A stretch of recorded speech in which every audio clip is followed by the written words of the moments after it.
You're listening to the Deep Purple Podcast, a fan podcast about one of the most legendary bands of all time, Deep Purple. We take a look at the music, history, and people behind the band Deep Purple and beyond.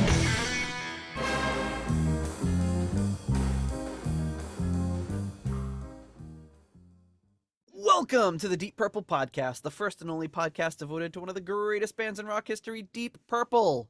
Today's episode is episode number 194, Gillan Magic. And coming to you from the jacketless suburbs of Chicago, I'm your host, Nathan Beaudry. And coming to you from the suburbs of Providence, I'm your co-host, John. Creepy Voices Matola. Creepy, why do you do creepy? Or is it just a creepy voice? Just what we just talked about. Oh, okay. I thought it was not enough of something else. No, I couldn't think of anything, so we're just... John was imagining a poltergeist that he was going to beat with a sock filled with doorknobs. Well, because we were talking about ASMR, and we were just like, today we're going to listen to Gillan Magic. And I'm just like, that sounds like something I would hear, like, I just imagine hearing that in bed when it was dark, and I'd be like, fuck you, I'm leaving. 3 a.m. You went like, hey, your mom and dad get a knock on the door. Let me in. You'd be like, hey, be quiet, knock it off. Pillow. I'm like, I wouldn't be telling any voices in the dark to knock it off. I'd light a match and like run out the door and never look back. Yeah, exactly. See you later. So it's 22 degrees this morning here. This is Oof. about -5 Celsius for you Celsius heads out there. Oof. That is so cold, my friend. I'm dropping my my kids off at school before we're gonna record, and one of them just goes, "Oh, I forgot my jacket," and then runs off. And I was like, "What do you mean? Like, did you forget it at school? Do you have?" So like, I came home, I looked around, like he's off, he's gone, he's in the school, and it's too cold. They're not gonna let him out. So like, I had to like look around. I couldn't find his jacket, so I'm assuming he left at school. But I had to get another jacket and drive back to school.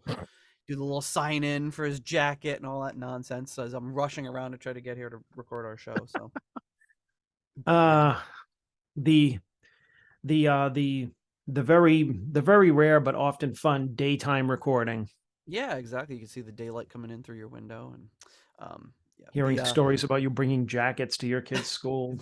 This is the time of year, well, winter. Like the lost and found at the school is like like. Whenever they have an event where parents come to the school, they just put out all these folding tables, just covered from end to end, piles of jackets and mittens and hats and everything imaginable, because they just all get forgot at the school. So, so maybe his jacket's there. Maybe he has 2 now. I don't know. I don't know what to tell you. I hear things like that, and I'm like, I don't think I could be like a parent or work with kids, because I would set up an event like that and just everybody would come in and I would just get up on a podium and be like, all right, listen, you tell these little shits to take responsibility for all that. I want all this shit out of here right now, or I'm throwing it in the dumpster out back. You got it? I don't care that your kid's 5. They need to take some self-responsibility. I have like no tolerance for that. It's just like, you see all this clutter, it's freaking me out, man. I can't take it. I don't care that you can't read yet or tie your shoes. Figure it out. But I mean, you're all right. Maybe we should have an age cutoff or something. Like your kid's age. You just said on the last episode, were they 10, 11? They're 10. Yeah. I feel like by that age, it's just like, it's hilarious to be like, "Mom, I forgot my coat," and then he just runs off, and you're like, "Wait." Yeah. Well, yeah. I need more information. I don't have any tolerance or patience for it. A little bit more for my daughter because she's younger than the boys, but yeah, it's still like, come on, guys, get it together, figure it out. But they won't. They won't ever figure it out. But one thing you can figure out is how to support the Deep Purple Podcast. There's a number of ways you can do it. One is by leaving us a 5-star review on Apple Podcast, and maybe the brand new instrument John mentioned in our last episode will make an appearance. But hey, I'm not going to tell you what that instrument is, because you're going to have to just wait and find out, or go back and listen to the last episode, our New Year's episode, and you'll find out. Where it's I buried guessed in there as an Easter egg. Yes, I guessed, and I was right, and I had Yes, no prior knowledge. First guess out of every small handheld instrument that exists, he guessed. Right. Not an ocarina, although both my sons are asking for ocarinas for Christmas. So. What is that? It's like a little like ceramic flute that you play like this. Okay. yeah, they're cool. So Can you get them rock on with Richie's website or?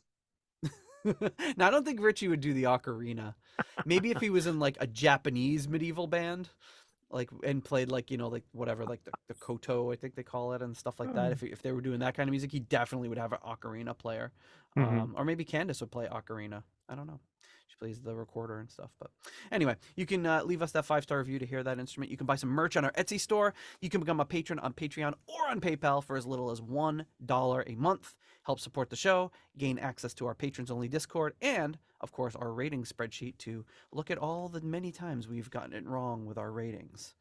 Then you can also send us something on Cash App, $DPPOD, if you are so inclined. Speaking of our patrons, coming in at our executive level at the $25 Uncommon Man tier, we have Ovis Nocfi and Purple Maniac. At the £10 tier, Dr. Jill Brees.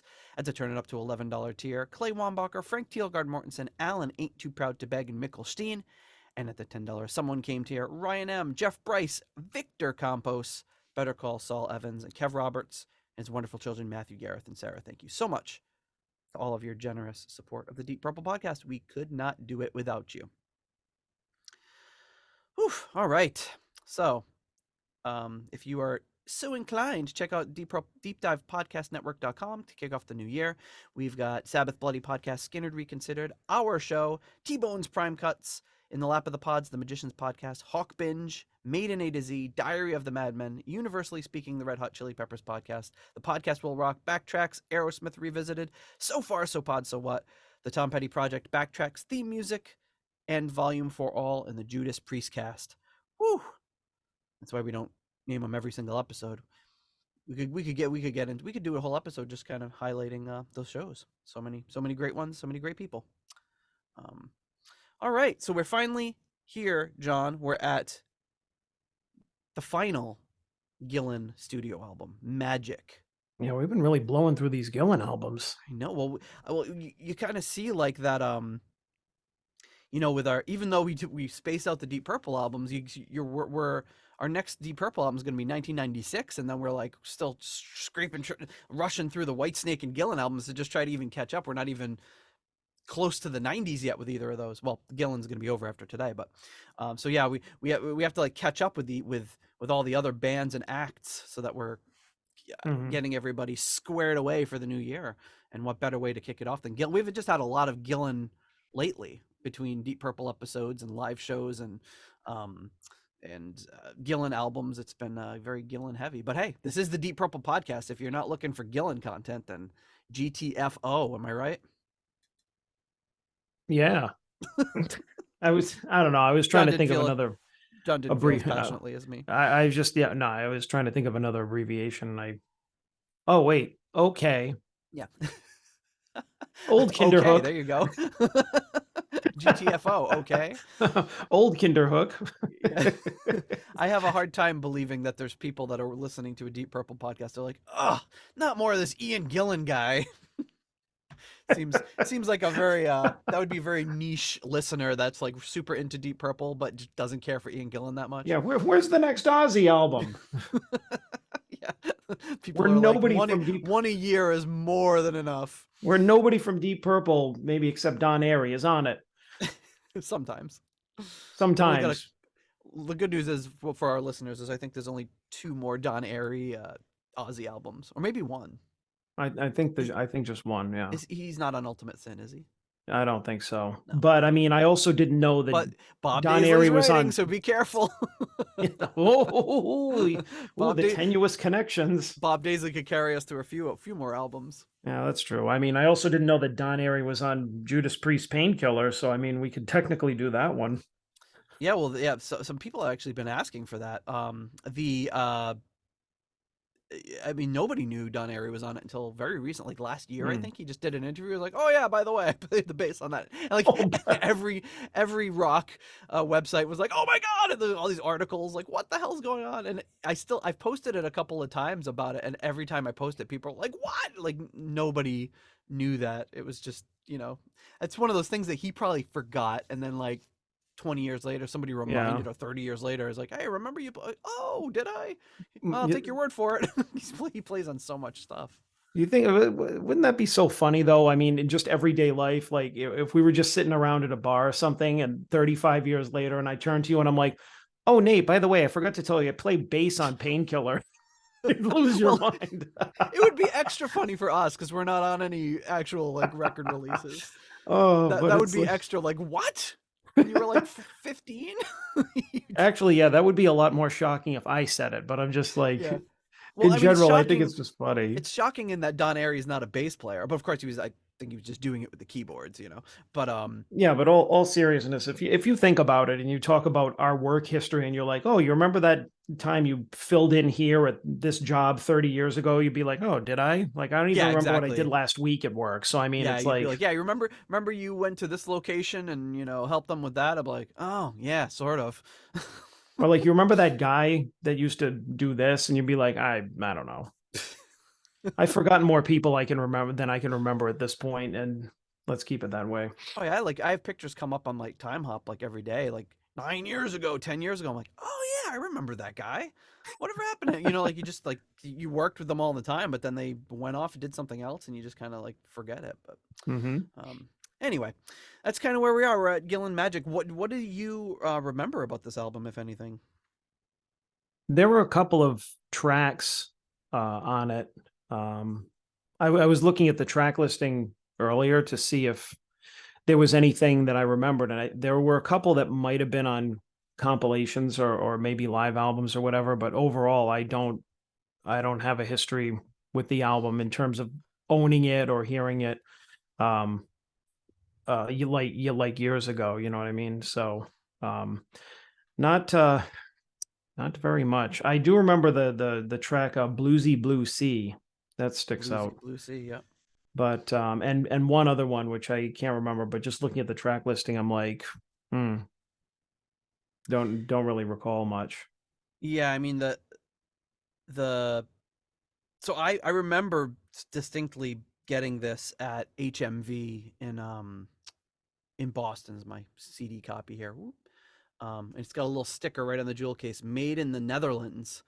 I was like, I don't know Hmm. why the heck they had a Netherlands import there, like at HMV. Um, but it was, it's not any sort of deluxe release. It's just got the kind of what you call it, the lyrics listing, and then this is a special edition release, so it's got the 18 tracks instead of 10. It's got all these bonus tracks on it, and then yeah, I really remember the Living for the City cover very distinctly. And I remember the video for that. Have you ever seen the video for it? No. It's great. It's I can't remember what's happening. It's like Gillan's like Ian Gillan is like in a suit, and he's like it looks like he's working like the front desk at a hotel or something. It's like the band comes. It's great. We could probably do an episode just on that one video. Um, but yeah, I remember just seeing it and being. I think I got this and Toolbox at the same in the Oh. same shopping trip. You like we would always do. You just go over to the G section, Gillan. Oh, there's two ones I don't have. Boop, grab them, and you took whatever you could get. They didn't have a complete collection there or anything. Um, Yeah. but I got most I of my most of that stuff in I mean, I didn't get up to Boston as much because that was you remember that was I was like, ooh, it's an hour away. But when you can, but I mean, when you can't drive yourself, yeah, I must have been driving, so I probably got it in like 95, 96 or something like that. or if you can't drive yourself, you're newer to driving, or you grew up living in Rhode Island. Any one of those three just makes Boston like a day trip, Dude, Boston. Oh my God. all the way there. Jesus, but I mean, I used to think that, but like you were my transportation until I got a car, my that's main trans, true. even though you didn't live that close. But I And mean, we were then like our main thing was going to Warwick, yes, which was that's where the import store there was Sam's Records, which I've talked about it before. mhm. I could still picture it just walking in. It was Oh just yeah, rows and rows of CDs and like a ceiling that was like your head barely scraped it, and like the this ceiling guy was was like up on a 6 feet 2 inches. yeah, exactly. we c- But they we but could they had comfortably walk in it without bumping our heads, but if we jumped, we would have hurt our noggins. But the reason that I like going there is that the guys who owned it anyways were they always had the newest CDs. They were always lower priced than the mall, which was basically across the street. Yeah. And they had imports too, which the mall did not have. But I just the thing that sticks out the most is that the guy was like up on this podium, like a friggin' like an old school pharmacist. He was just like 6 feet above the floor, like a judge or something like that. And he was this white guy with this big afro, looked like Don Brewer from Grand Funk Railroad, only like more pissed off. He did. And you just walk in and be like, "Oh, do you have the new whatever?" And he'd be like, "No." It's like he knew that he didn't need our fucking money. He's like, it's one of those businesses, like, I don't even know why he's like, they're not in business at all. But he was up there where he's like, isn't there like a Seinfeld bit about like the pharmacist? Why are they so high up there? It's like, hey, I'm working with pills up here. Yeah, exactly. And then he had his lackey and everything. It's like the two, they reminded me of like those bullies from the Christmas Story. And like that guy, and then the bully next to like, Scott yeah, Farkas, his eyes were red. he had red eyes. God help me, red eyes. And then Yeah. Grover, what's his name? Like the little runt, his toady or whatever. So you had the big afro guy, and then his toady, which when he wasn't there, he was just like, like. I always thought of it more like it was like Eva Perón up there, like he was gonna start making a proclamation, don't cry for me, John Matola. But I mean, yeah, it was so cramped in that store, like you could barely, like if you were coming down the aisle and someone else is coming, you'd have to be like, well, one of us is gonna have to go backwards because exactly it was like one-way traffic. But it was great because it was just packed, and you just go through these bins of CDs, and like you said, he always had the newest stuff, and that's the first I saw like imports, but the Japanese imports with like the obi strip down the side with the Japanese writing. You're like, whoa, what is? I remember seeing the I think it was the Starkers in Tokyo when it came out, and seeing David Coverdale on that and being like, what the hell is this? And like, this came from Japan. This is crazy. But I mean, he knew that guys like us would be coming out there for looking for the imports, looking for the new releases at much better prices than a 15-year-old could afford, or a teenager or whatever. So that was the place to go, at least in our group. And I mean, going to Boston was great too, because you're just like, okay, whatever you can't find here, you're going to find in the big city. And I had mixed luck up there, but because like what was it, HMV was more of a big record store. Wasn't like a local, like, but they hole had in the the wall imports type. just because they were a British company or whatever. Right. And then Tower Records, there was like a 3-story Tower Records. We would go there all the time too, and they had, but it's funny because there was nothing really, even though we would go to work, there's nothing really in Providence that I could remember that was a great place to go. It was all Warwick or that Boston if you really wanted the imports. And I was into reading a lot of like books at the time by like Terry Pratchett and Douglas Adams, not so much Douglas Adams, but the Terry Pratchett stuff was like, you couldn't find it in our bookstores. You had to go to like, what was it? It was Wordsworth, I think was the name of the bookstore. That was in Cambridge, or I think it was in Cambridge or Boston. And that was where you could get the good import British books. I think that's where I got my copy of Child in Time. Like you could get the imports there that you weren't going to find in an American bookstore.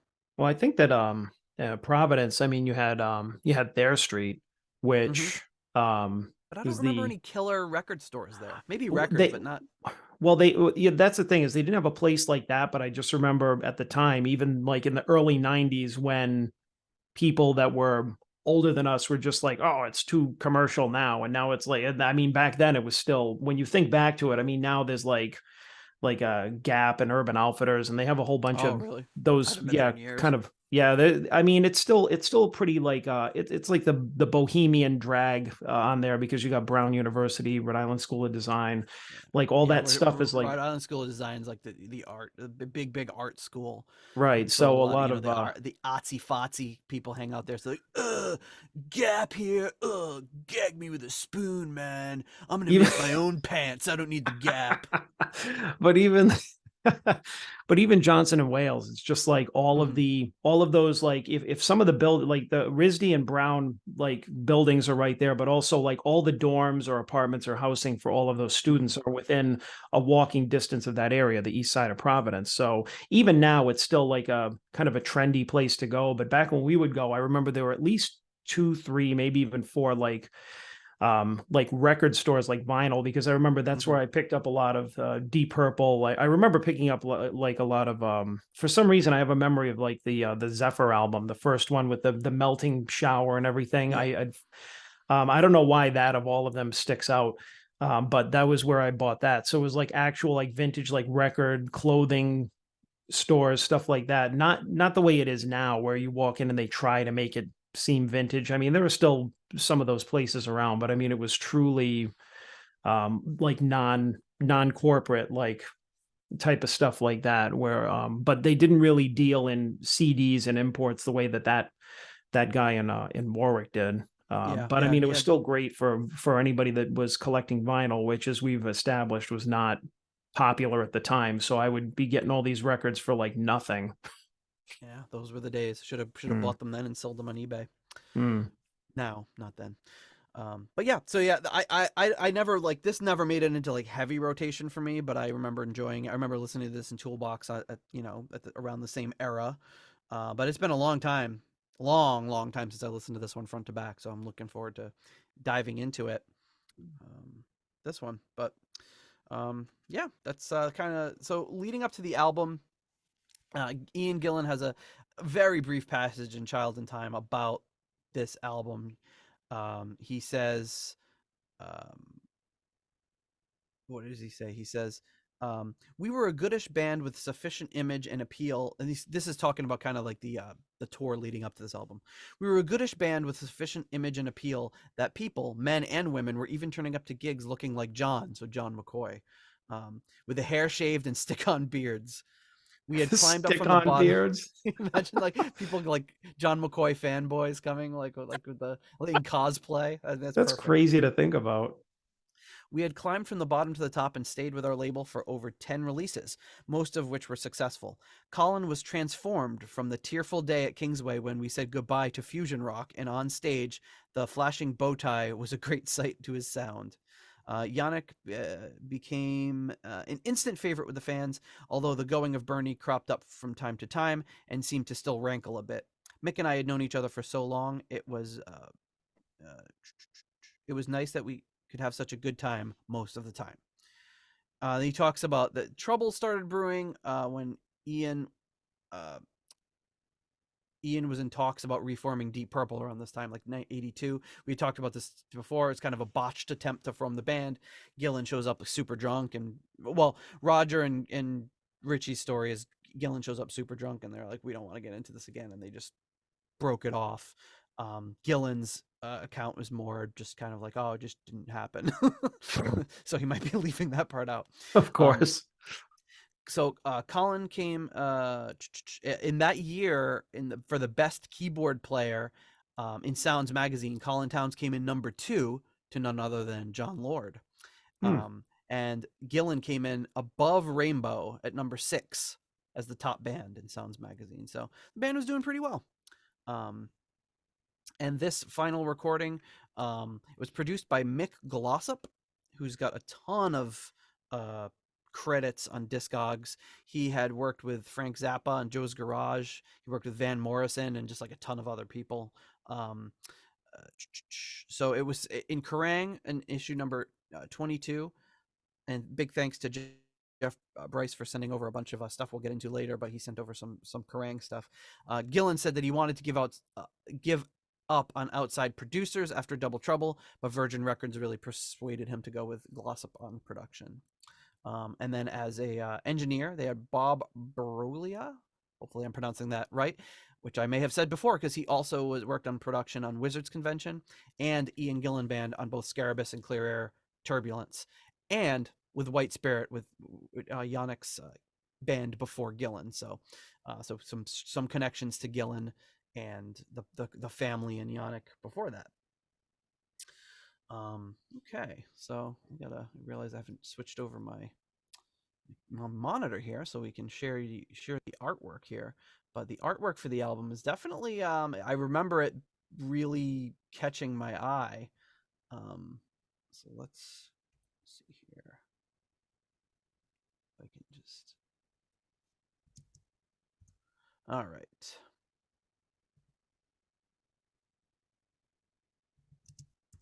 Think we got it. Here we go. All right. So this is the album cover.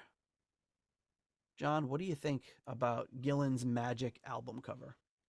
It is a really eye-catching album cover. Not having never heard the album or the full album, I always really liked it. I think a lot of it has to do with the colors, because you have the yellow background, which is not like a neon or a bright yellow. It's like a gold with the red Gillan logo, which is kind of it looks like it's shivering. It's like Um, smoke coming out of that like magician's hat there on yeah, the it's all table, the squiggly. Yeah, but it's very forming the hand. interesting though. Yeah, because all the details around it, uh, the the snakes and the cauldrons and the flames and everything. It's just very very detailed, but in a very kind of um kind of an artistic way, but a almost a what am I trying to say? Like a kind of a amateurist illustration type of way. It doesn't look too polished. Yeah, It yeah. it almost it makes me think of have you ever seen those this actually makes me think of another another store on Thayer Street. The what was it, that store that you would buy the incense at and everything? How come I can't remember the name of it? You Hmm. mentioned it before. I mentioned it before. Yeah, you like not today, but on other um episodes. What's the name of it? Hmm. But I mean, it was like it wasn't really a smoke shop, but it was kind of like they would have It was like like it was did like Indian stuff, like yeah, like Indian or Middle Eastern type of Spectrum like India. that. That might have been it. I don't know if it had India in the title, but they would sell, like they would have the those I looked it up on Google. It's listed as a metaphysical supply store. It's combining two things. Well, actually, it was. I'm mentioning it because a couple of years ago it was still open, Hmm. and I went in and they had like different like they have incense and they have those like Rastafarian like hoodie things that Hmm. college kids would Like the wear, and drug rugs. yeah, tapestries and books and stuff like that. So it was so this kind of reminds me of one of those kind of um like a Middle Eastern or Indian like tapestry, like something you would see in a kind of an ethnic bookstore, or something you would see in like a small kind of restaurant or something like that. You know what I mean? Yeah, it's something you buy a drug rug, some incense, and go stop by East Side Pockets for a bite Exactly. to eat for lunch. Yeah, yeah. It looks very it looks like um it has that look to it. Um which I like. I think it's very, very mystical, really cool, very eye catching. And sometimes when you have the things with a lot of stuff going on, you're just like, nah. But this doesn't have that. It's very, it draws you in. I think in my mind it was always a magic carpet that I imagined on the cover of this, but now I see it's not. It's like a table with all sorts of paraphernalia, with all Right. sorts of metaphysical supplies, um, including the magician's hat with the smoke coming out of it. Looks like some sort of mortar and pestle in the background, making some sort of potions. But yeah, I love that it's like it's well done, but yeah, it's not super polished like you said. It looks like it could be a Blackmore's Night album cover with the subject matters, the suns and moons, and all that sort of stuff. Yeah, it Um, was I'm sorry to interrupt. It was, I'm looking it up. It is Spectrum India. Spectrum India. Yeah, Yeah, I don't know if it changed names since then, but it's like I'm just looking through it and they could have have. Yeah. all the little statuettes and trinkets and candles and balls of yarn, and it's just a lot of like you said, metaphysical supply store. Metaphysical supply store. Well, this says specializing in healing gemstones, incense, henna, body jewelry, sterling silver jewelry, candles, wind chimes, singing bowls, dream catchers, etc., etc. A few other Body oils, Gillan good things luck in there. charms. So I guess it's a store like that. Established in 1967, originally Emporium, India. Oh, So maybe that's maybe that's it. So I guess India was in the name. But yeah, this just reminds me of something you would see in a store like that. yeah. Yeah, it's great. It's got that whole that like the magic carpet sort of feel to it anyway. Yeah, like this would be a cool tapestry or a photo to have like up on the wall. It'd be great. Yeah, it's probably one of the cooler Gillan album covers. I really Oh like yeah. it. Then we've got the backside of it, magic with the snakes kind of joining up at the bottom. It's a little more stripped down. Then it's got like that gold background, just a track listing, nothing crazy there. The inside of it, when you open it up, is very butterfly ball or I don't know what you would call it, but it's Gillan is he's pulling a rabbit out of his hat, but it's a Playboy bunny. You see, she's got the bunny ears and the cleavage, but he's got a very serious look on his face. So it's like an illustration. Yeah, I But like it. It's the illustration isn't too detailed. It's very it looks very quick. I like John John McCoy over there. He's like John McCoy's holding a dragon and like casting some sort of spell. And then Mick Underwood's like getting breathed on by a dragon. Colin Towns has got this like weird like rainbow of stars he's holding. And Yannick is hiding behind a tree throwing cards at like some sort of spinning wheel. And there's some naked lady bathing in a pond. And this guy's peeping Tom's looking at her. with two people, yeah, like Howdy Doody and a jester, and like the fish is jumping up from behind him and going like, "Hey, now mind your business. Stop looking at this broad." It's great. Like I think they could have probably I think they were probably short on time or money or whatever. I think they could have taken this theme and gone even further with it, but it's a really cool idea. I like it though because it kind of looks almost like a low budget children's book illustrations or something. It's a lot I mean, more except for that, than your average children's book. yeah, except for that part over there on the left, but everything to the right of like the the new giant bathing bosomed woman. bunny coming out of the hat. Well, yeah, except for those two things, yeah. But that's what the illustration looks so like, not really the content, but yeah. Yeah, I think they capture the likeness of each person pretty well, especially Gillan, because he's, Yeah, you could tell they put the most amount of time into capturing Gillan, and then the rest of the guys they're like, we're not going to use the same stippling. we're just gonna draw a rough outline. John McCoy is pretty. I mean, any artist could draw John McCoy because he's so distinctive. But it's a little harder to capture somebody like the other guys. But they do capture their likeness well. But John, obviously, I could sunglasses, big beard, bald head, boom, done.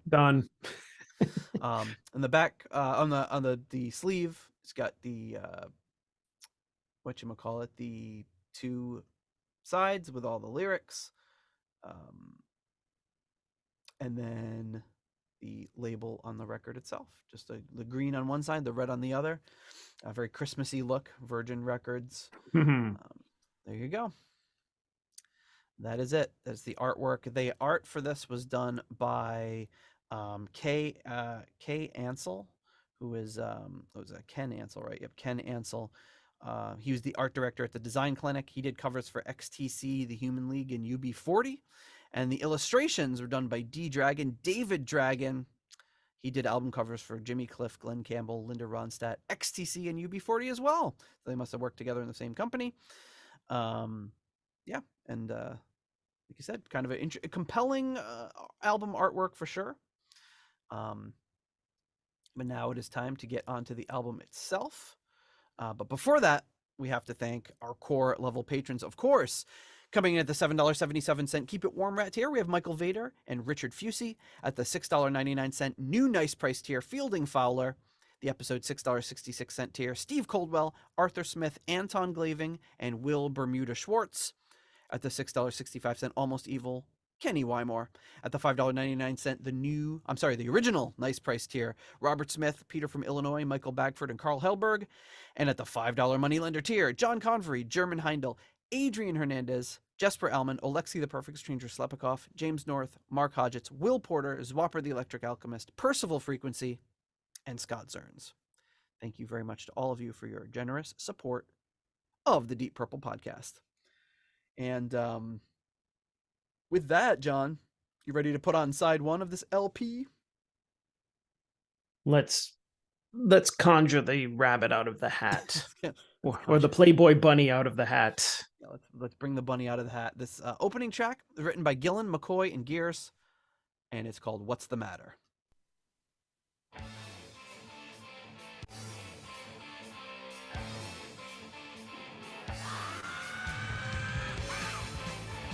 Pretty high-powered way to start. You can't ask for much more than that. Yeah.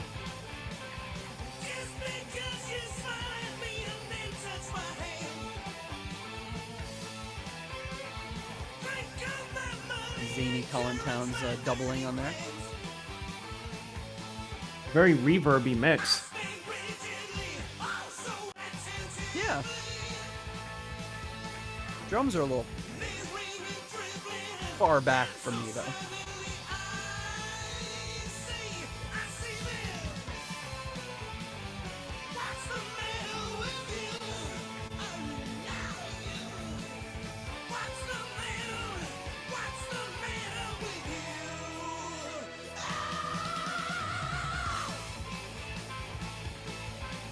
Good. This reminds me of one of those high-energy, up-tempo rainbow tracks you'd hear, like Driving in Hollywood, or Lost in Hollywood, rather, Driving in Hollywood. I don't know where that came from. But yeah.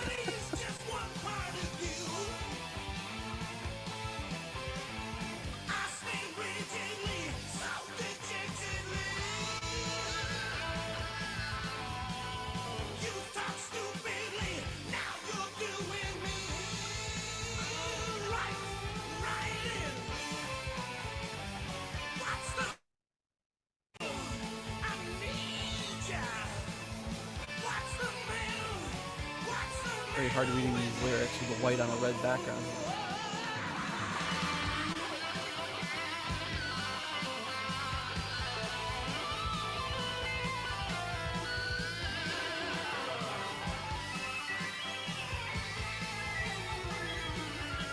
That's weird panning left to right, right to left there on the keyboards.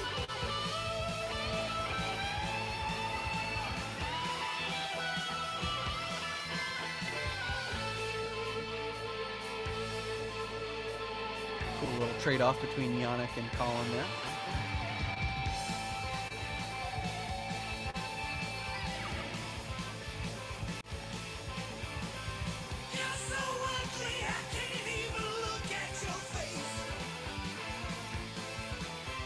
Wow, that was cool, little almost Iron Maiden sounding. If it was not, if it was a second guitar versus a keyboard anyway. Say Christ. Christ!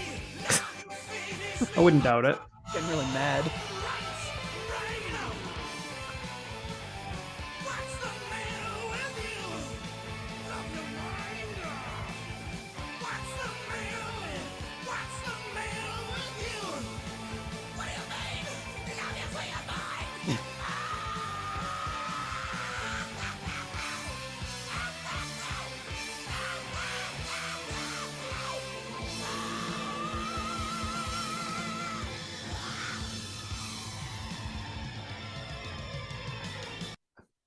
Jeez. Okay, so it's gonna go right into the next track then.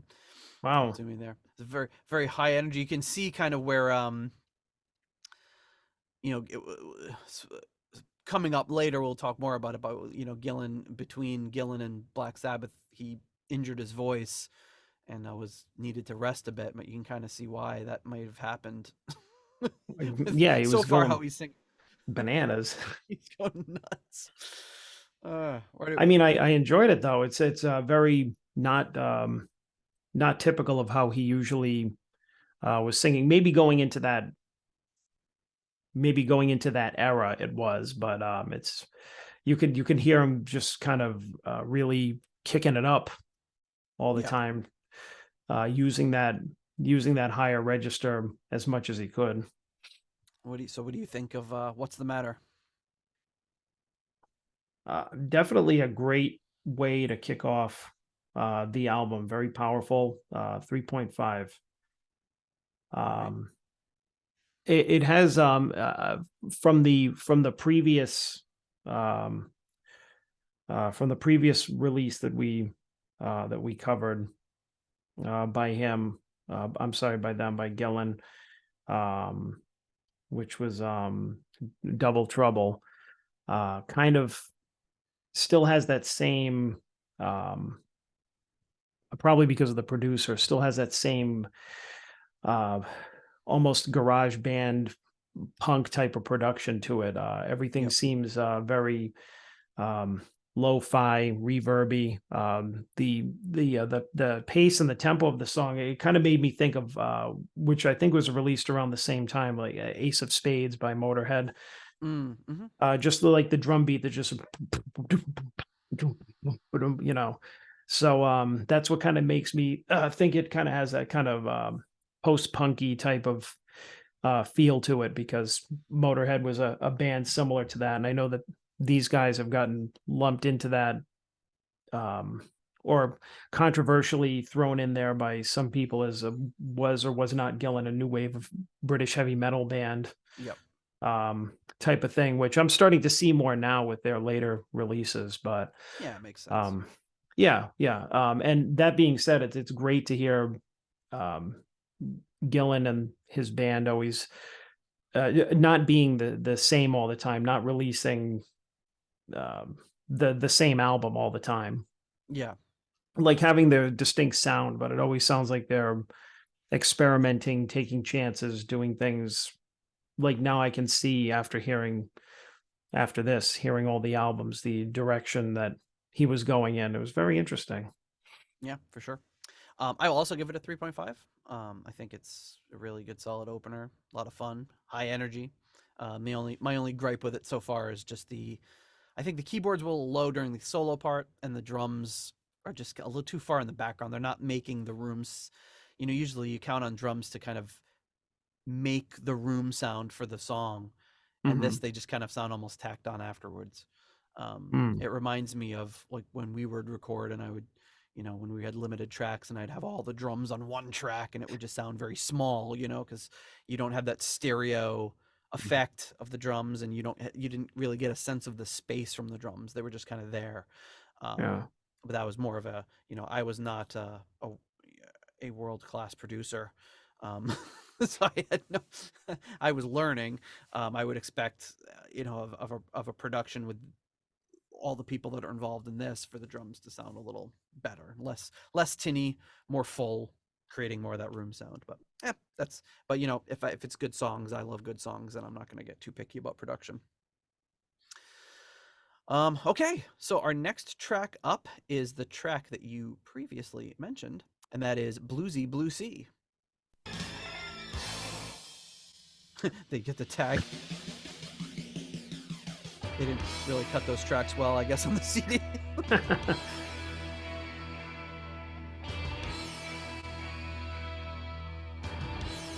A weird like phaser or flanger on the drum cymbals, it sounds like.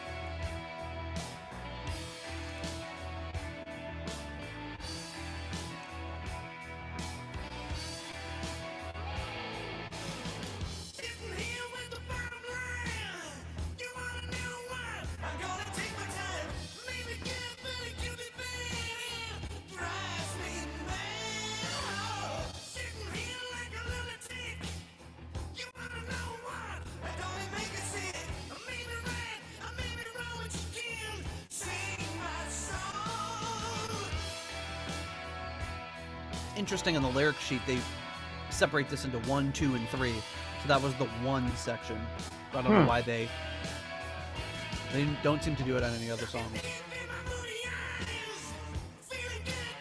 I like that.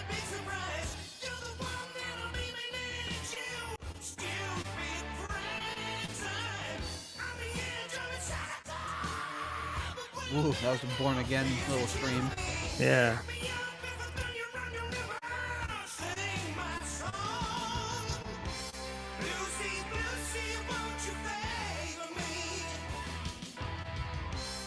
Interesting song. I think I always thought he said Lucy, Lucy. He was talking to like somebody named Lucy. Well, that being said, I know the title, but obviously not familiar with the song itself. Because it doesn't sound familiar to me at all. It rings a bell with me. I think because the title is so distinct, that's why I remember it, but... And it seems like when you throw the word bluesy into your song title, I think you're expecting something a little different than this. Yeah. This sounds like almost it could be a trapeze song. Instrumentally, at least.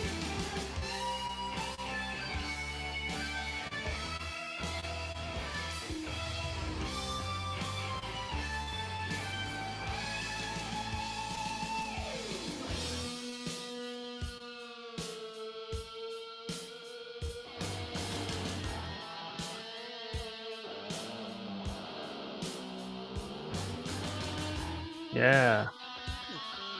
This is great. The drums sound a lot better on this one, too. Kind of have that Mr. Universe type solo going on. Yeah, yeah.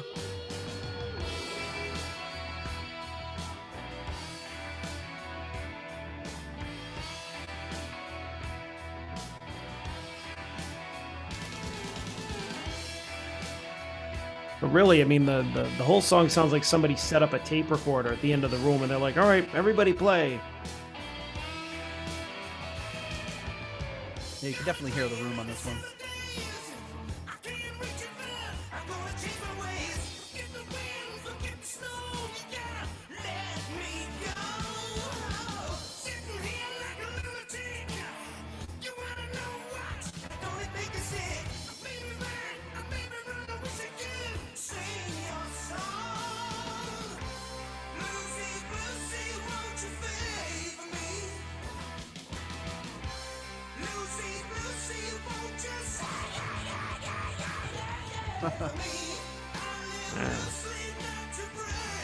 Yeah, now that you said it, it sounds like you're saying Lucy, Lucy.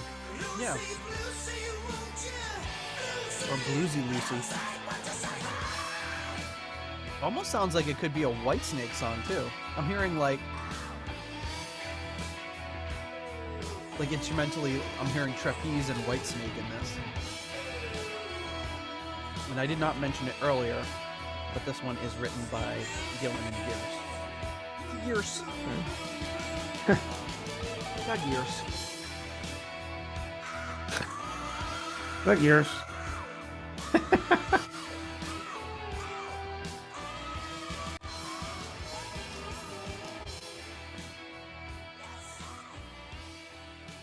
You could definitely tell Gillan was into screaming around this point. Oh, yeah.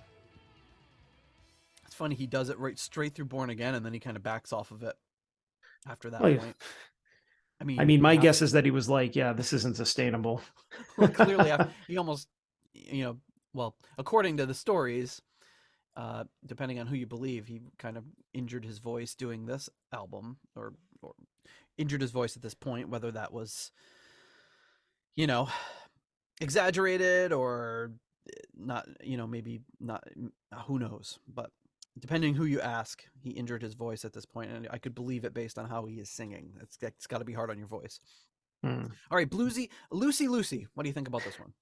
Lucy, I don't know any song called Lucy, Lucy. Lucy, Lucy. No. I like that he calls somebody a stupid prat in this one. You stupid prat. 3.5 for this one. All right. It's another good one. The slower tempo just has this almost has a mystical kind of quality. Like hearing this and looking at the album art, maybe put that together in my head for me. But yeah, I thought it was pretty good, and I think that a lot of these songs are just like the last album. The whatever the production is, whatever you want to call it, does lend to this album kind of having like a fringe appeal to it. Like you could say it could be heavier or this or that or whatever, but it is what it is. It's pretty good so far. I really like this one. I'm gonna give it a 4. I like that little descending thing that he does. It's really cool. And yeah, it's just good. It's got a good vibe to it. This song is all about vibes to me. It's just you got that frenetic, fast-paced starter, and then this one sets like a really like. It seems like it lines up with the theme of the album or the theme of the cover at least a little bit more closely than the first one, which is just a straight ahead Gillan rock song. Okay, next track up we have Caught in a Trap. I don't think it's the Elvis one. Let's take a listen. That'd be great. This one is not written by Elvis. This is written by Gillan and Towns. I'm amazed by the fact that you notice me, and I'm crazed by your simple delicacy. I'm amazed by the shape of your pedigree. I'm amazed by the taste of your filigree. I'm amazed by your sensitivity, counting days of adventure and privacy. I'm amazed at my own eccentricity, in a haze of electricity. Very, very jarring song so far. Yeah.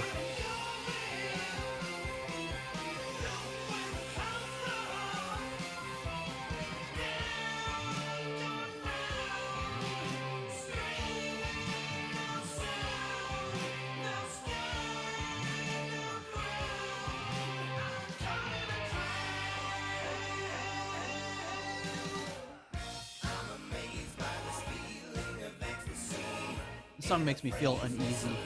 I feel like if you reworked this, it could have been on Born Again. Yeah, if it was just like a little darker, less keyboard forward.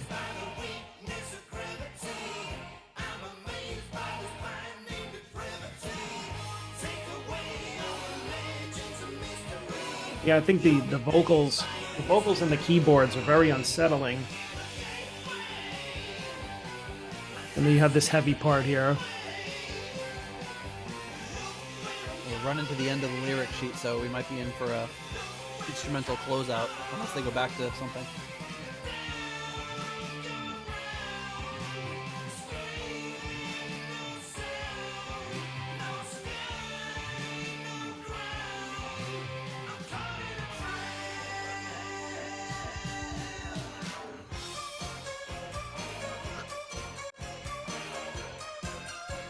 Eerie, sort of. All right, now that the song's going all Funhouse Mirror on us here. Yeah, it's like a yeah.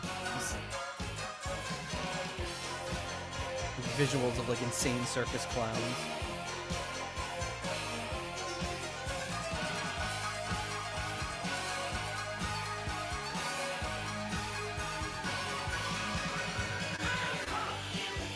Wow, that could possibly rival John Lord's Insane Robot solo. Yeah, it was definitely in that wheelhouse.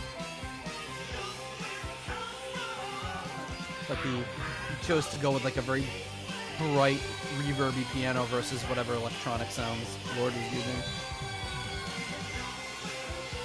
Which is funny because Colin Towns is no stranger to using strange keyboard sounds. Mm-hmm.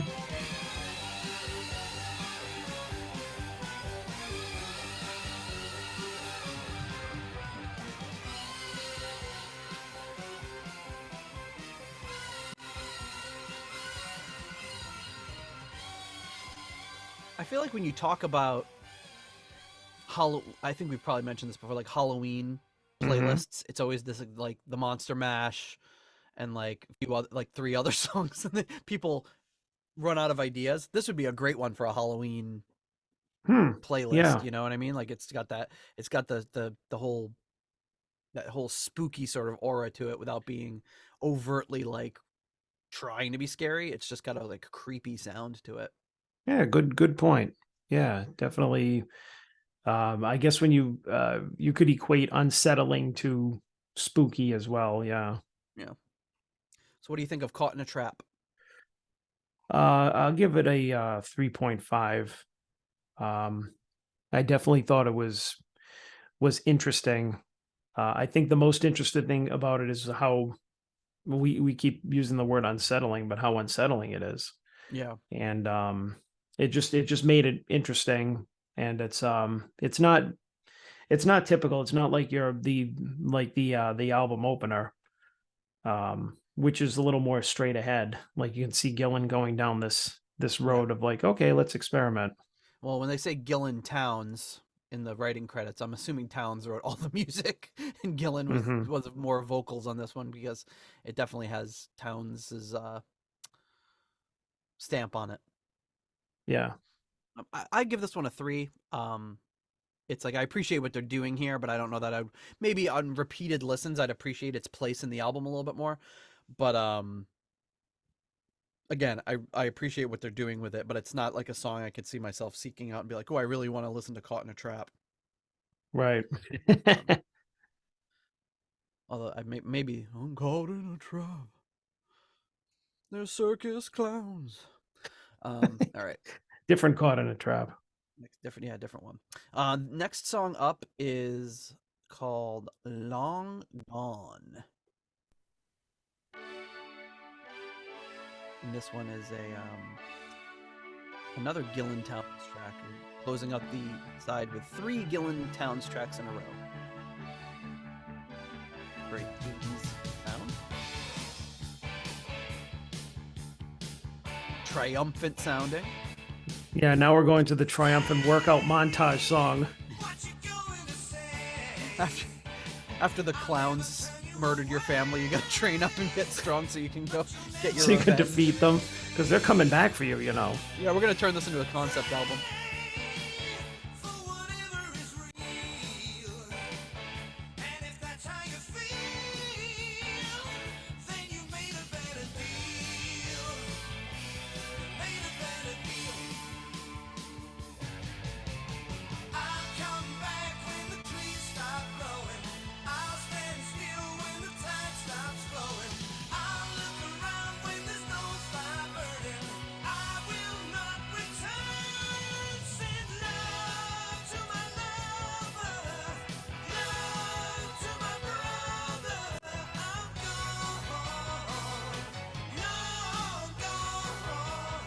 Double Trouble have a song like this. We were like, hey, it's the single. Trying to think of which one it was. Because this has more of a commercial feel to it. Yeah. Or trying to, anyway. You say that, but then Towns is gonna come in with some wacky solo. We'll see. You'll see why it wasn't the hit single. I love Colin's wacky solos, though. But they're usually not very mainstream. There's a time and a place.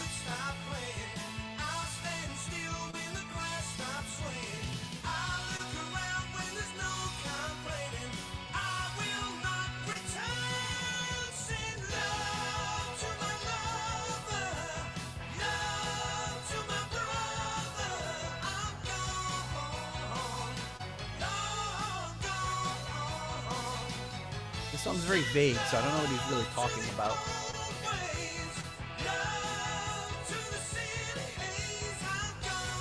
But it doesn't sound like, you know, he says love to my brother, love to my lover.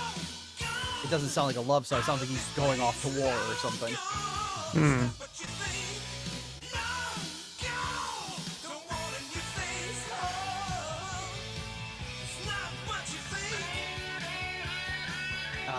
This is a great triumphant solo right here.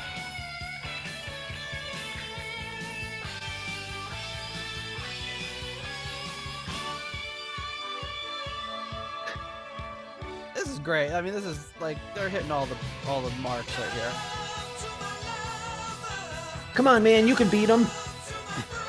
You're gonna get revenge on those clowns. I like how you keep bringing the clowns back into it. Send in the clowns so I can kill them.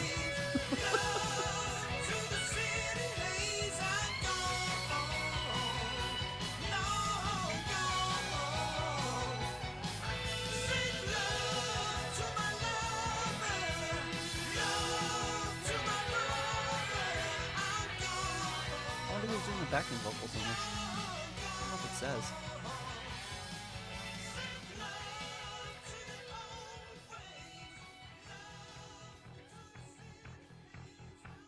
Ooh, and you heard the little ominous. Okay. You heard the beginning of the next song creeping in there. Wow. All right, Long Gone. What do you think about that one?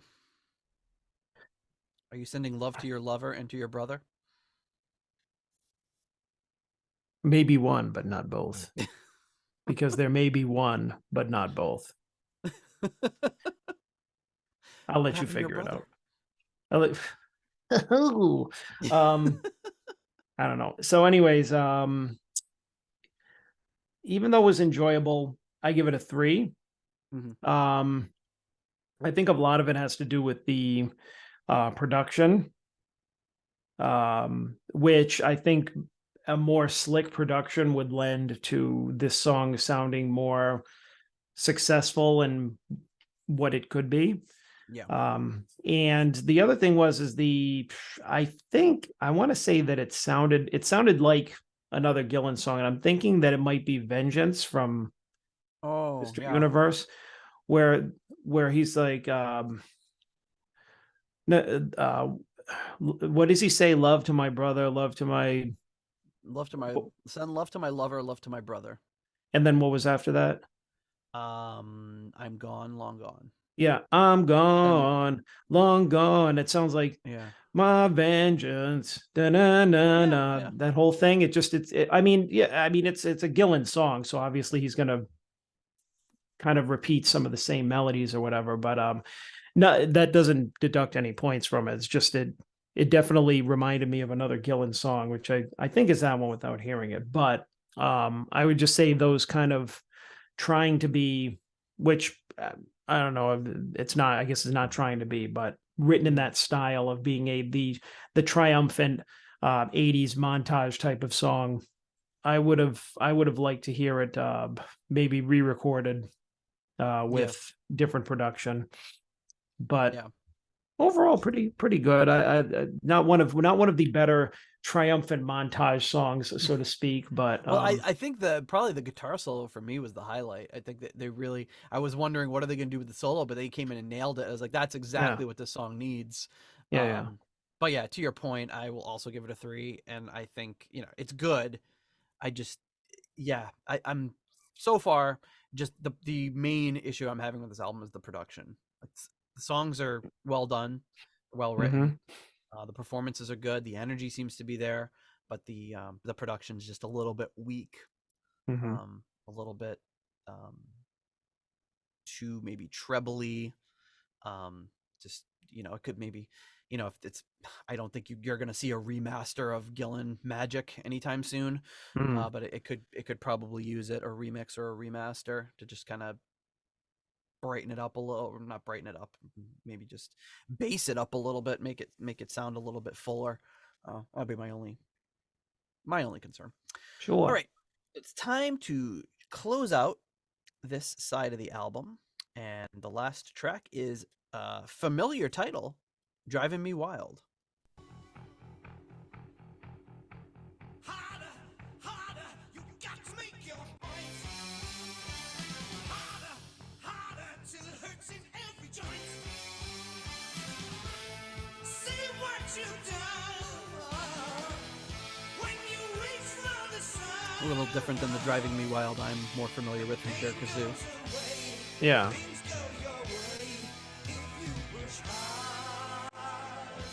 I mean, I recognize that title from Cher Kazoo. But this is not it at all. It's Yeah. not even Clearly. So I will be unfairly comparing it to that song probably this entire time because it's hard to not think of it.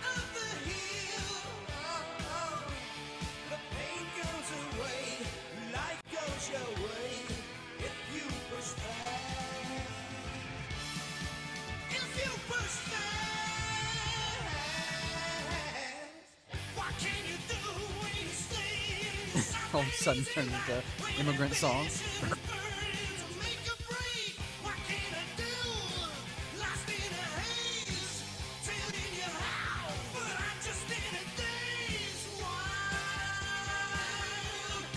Ooh, I like what he's doing with keys there.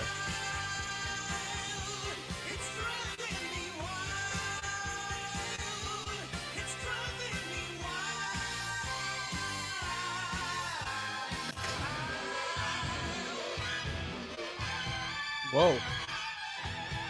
Yikes. It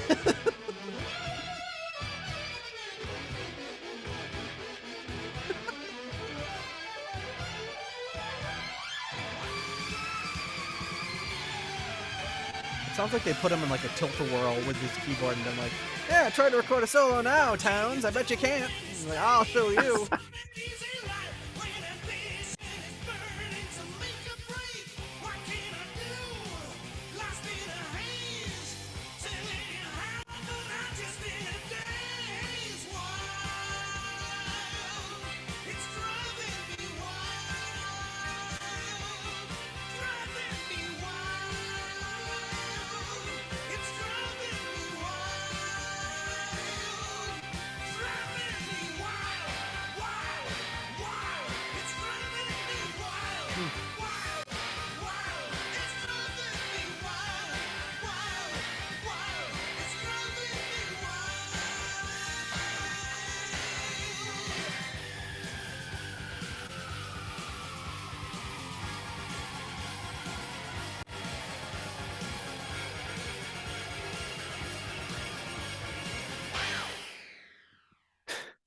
Jesus.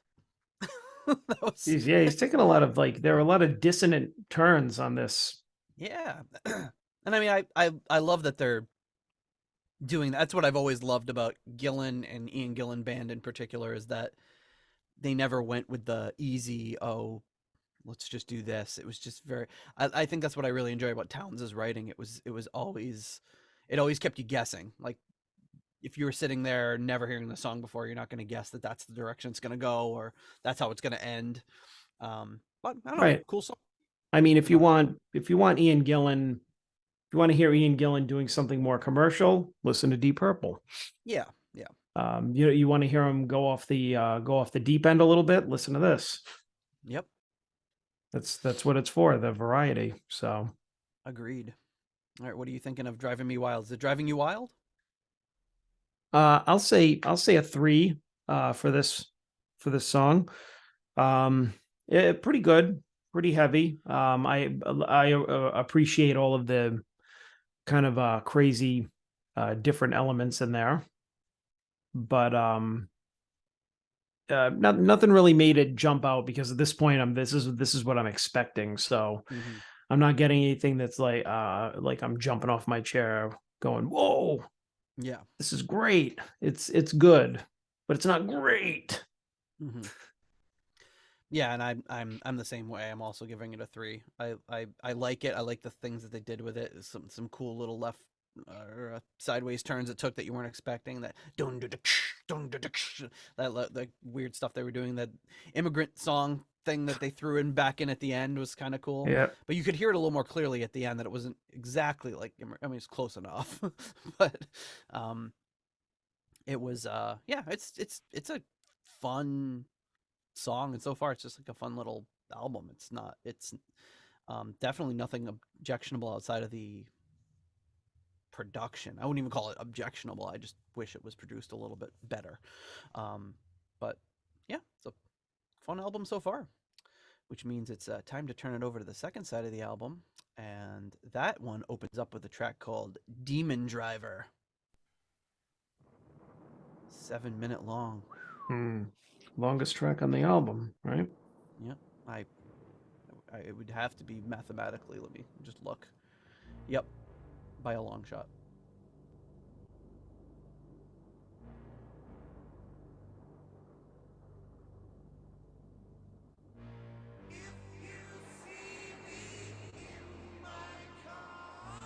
Weird effect. It's funny to have this like this really haunting, otherworldly sort of thing, but he's talking about a car. You know, it seems like it should be. I mean, he's called Driver, so I guess I didn't know if it was driving demons, but maybe he's a demon that drives a car. Kind kind of Weirdistan vibes from Gillan here too. So I'm just wondering if like Iommi heard this before Gillan joined Sabbath and was like, yeah, that would, he could Let's fit do in. more of that. Well, not that this sounds Sabbathy, but it definitely has a darker edge to it than his previous albums, which when you first think, oh, Ian Gillan and Black Sabbath, you're like, eh. But if you hear this, it makes it more believable.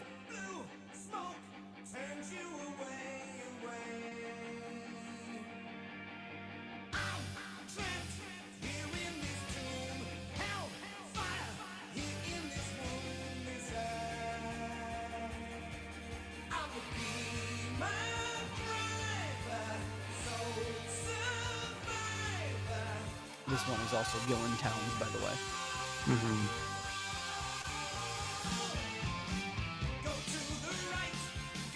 It's got this. A lot of the town stuff have this kind of theatrical angle to them. Mm-hmm. Sounds like something you'd see in a musical production or a movie.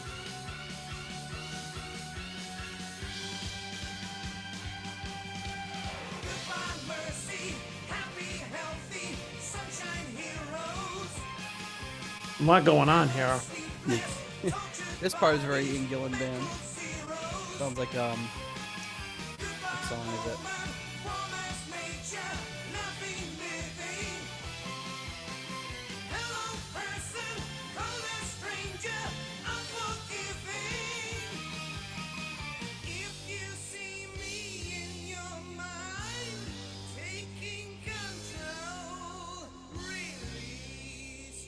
I think it's Good Hand Lies that's reminding me of. At least that part that he was singing earlier.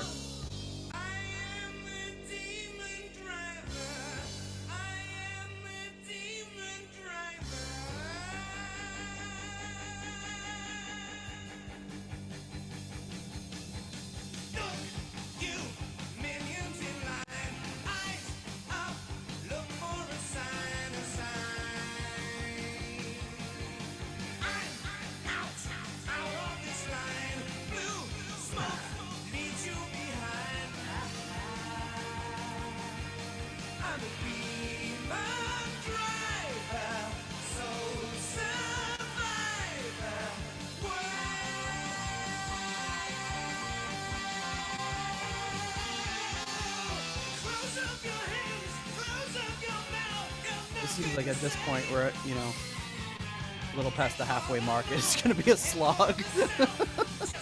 Yeah. Yeah, I'm not really huge fan of this kind of Gillan song, which is, I think you put it best, is goes in a very theatrical kind of way. Just too much. It's almost like it's a concept. Yeah, I'm not opposed. I love concept albums. I love like theatrical stuff. But this is like, maybe if there was some visual component with it that would make it more compelling. Yeah, like it does sound like it belongs in a musical.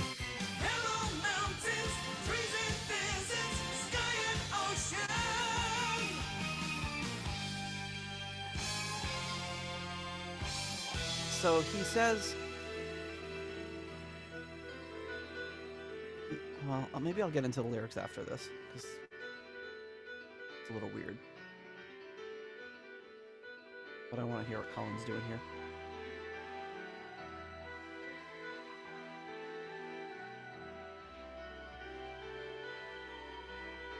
But I think it suffers from one of the things this era of Gillan. Yeah, here we go with the theatrics.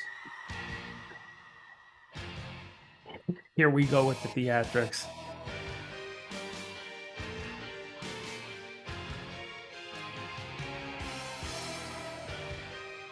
It's like they're trying to make, and I think if you had like an entire album in this direction, but you can't just like throw in part of a rock opera in the middle of a regular album. Yeah. It's kind of weird, like a little 7-minute rock opera here. And then if I know my Gillan, the next song will just be a super straight ahead song. And it's just kind of weird.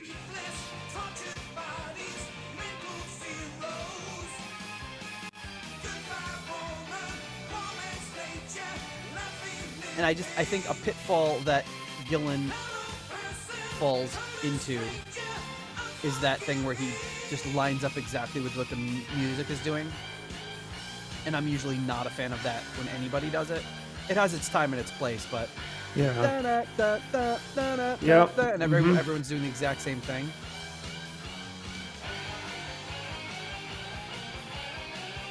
They're just playing a scale. They're practicing scales now.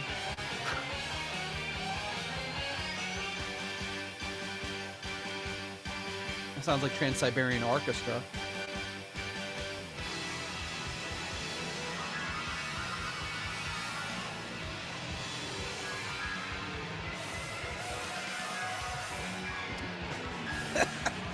It's more of like a sound experiment now. It's just... Yeah.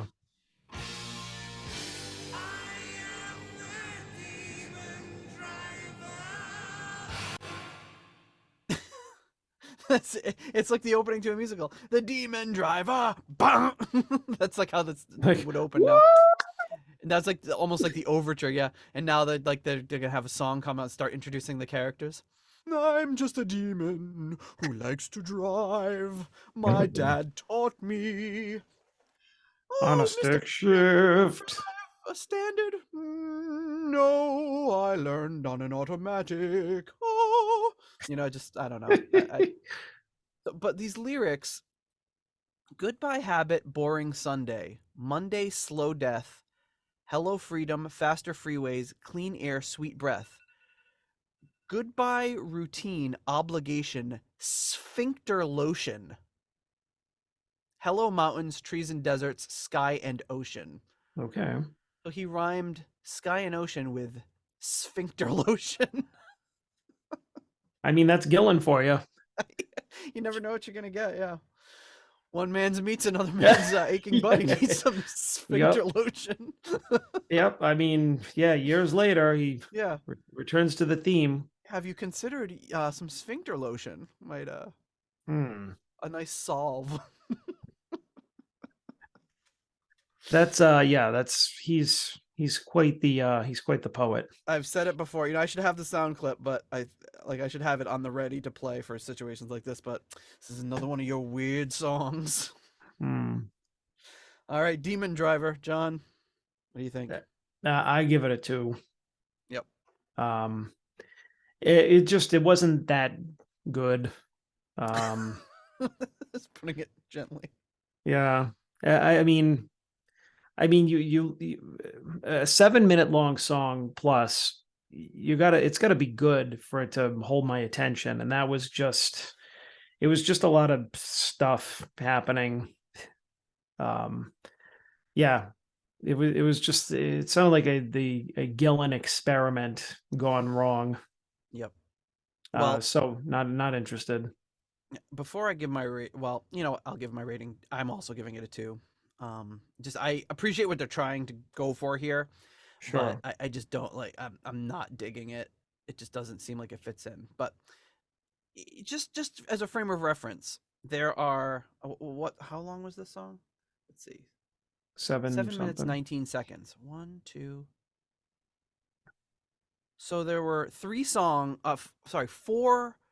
songs on Clear Air Turbulence that were essentially this exact same length.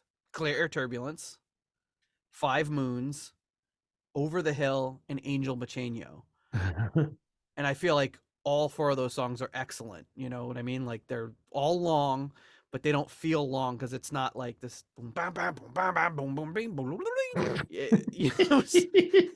Like they all went places. Like Clear Air Turbulence is phenomenal. I'm biased obviously for that album, but I'm trying to compare apples to apples as much as I can. Yeah. Another Gillan Towns example. Joint. And I figure a joint. I feel like that album displays songs that are that don't feel this long, that are excellent, and this one is just kind of, I don't know, it just didn't take off the way that think they were looking for. I don't know. Mm-hmm. Not my favorite Gillan song. Maybe my least favorite Gillan song. But that will, well, actually, I don't know. Maybe after this episode we can figure it out. Okay. Next track up is the song Living a Lie.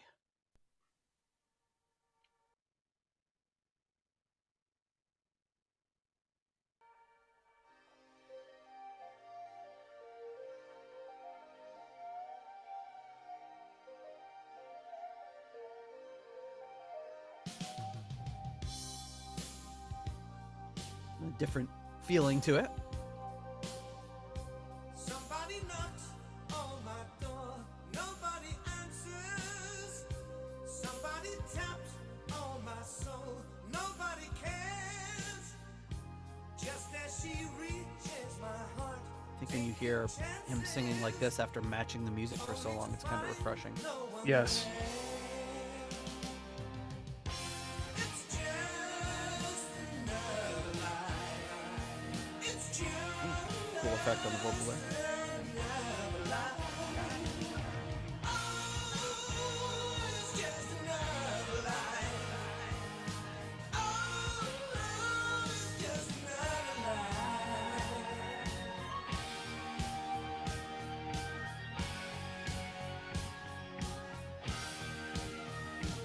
It's just another lie. It's kind of cool vibe in this song.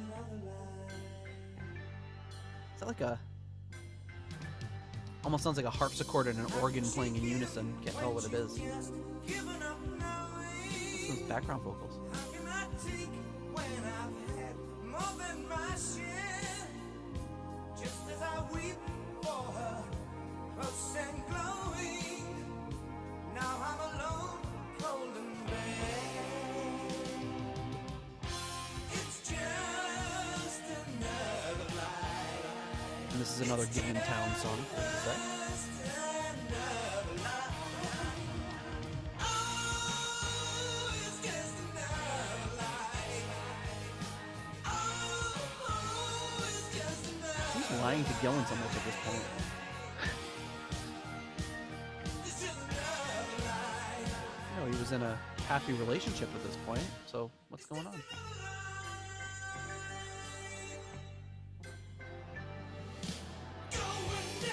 Going down, just to be seen. No, coming round, around. I believe, oh, lay me down. I can breathe, living a lie. I'm living a lie.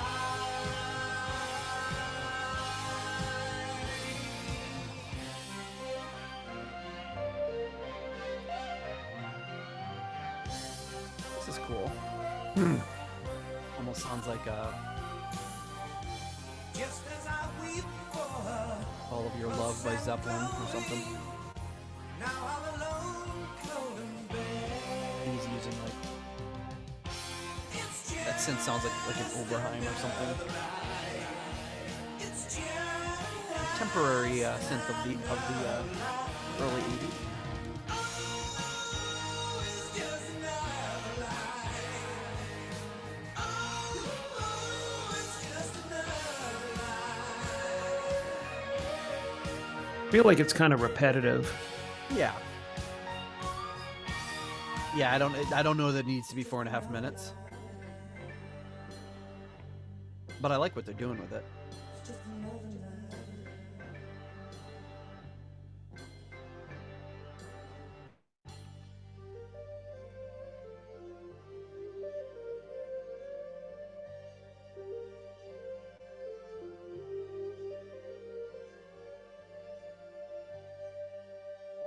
It's just another lie.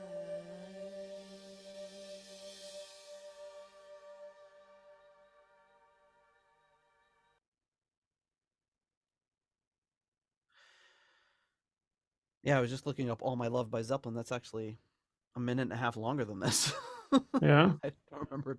I was like, but anyway, what do you think of Living a Lie? Well, I'd be living a lie if I said that I loved it so much that I would give it more than a 2.5. All right. So, yeah, I just feel it's kind of yeah, maybe approaching the filler territory there. It felt kind of repetitive. I was just kind of listening to the parts just over and over again, being like, okay, again. Yeah, there was nothing. I think they're, comparing it to Ian Gillan Band, this thing that I really loved about that was the creativity in the arrangement. Although we did see some great creativity in the arrangement for Demon Driver, I just think the payoff wasn't quite there in the parts that were being Yeah. arranged. This one, I think there was the bones of it were really strong, and I agree. I'll give it a 3, slightly higher, because I did like what they were doing there. It could have. I think it was a little, like you said, repetitive. Yeah. Okay, so the next track up, maybe we'll get a little bit of something a little different, because this one is written by Gillan and McCoy, and this one's called "You're So Right." You're so right. Bright and happy. Really ping pongs back and forth all over this album, from like dark, insane sounding to like, yay, happy and triumphant.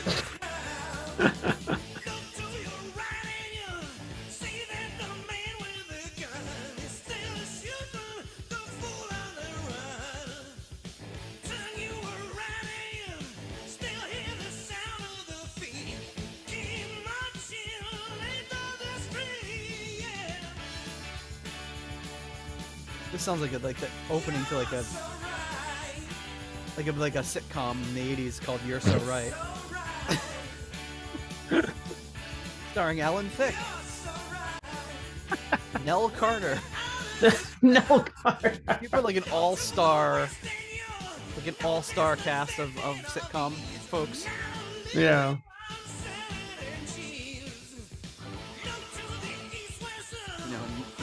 Nell Carter comes into the kitchen with holding like a tray of muffins, and like all these hands come and grab all the muffins. There's none left for her. She looks at the camera. She's like, "You're so right." I'm telling you. With Meredith Baxter Burney. You gotta have Meredith Baxter Burney.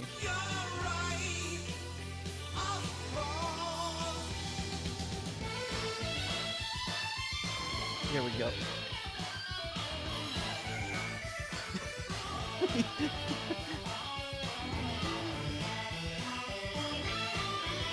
Hometown's found the wackiest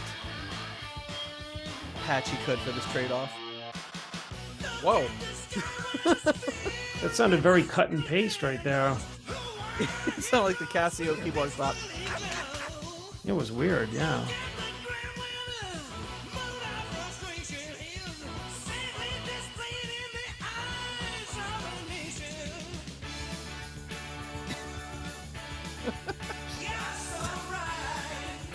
You're so right.